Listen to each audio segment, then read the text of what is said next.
Sino ako? Sino nga ba ako? Ako si Kyla Def Miguel, 18 years old. Nakatira ako sa Caloocan District, Rizal, Nueva Ecija. Mahilig ako magala, mag-explore, pumunta kung saan lugar, kung saan nahanap ako sa sarili.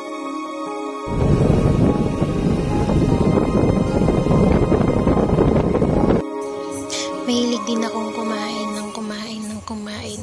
Wala lang, nawawala kasi yung stress ko pagka ganun. Mahilig din ako maglaro ng Call of Duty Mobile. Hindi ako ganun kagaling, pero marunong ako maglaro.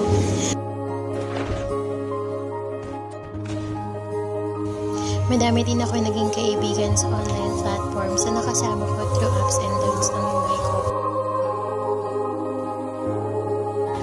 Ano nga ba ang layunin ko sa buhay? Ang layunin ko sa buhay ay makapagtapos ng pag-aaral at masuklian ang lahat ng paghihirap ng mga magulang ko. Lalong-lalo na ng tita ko na nagpapaaral sa akin. At magbigay saya sa mga taong nandyan sa paligid ko nung panahong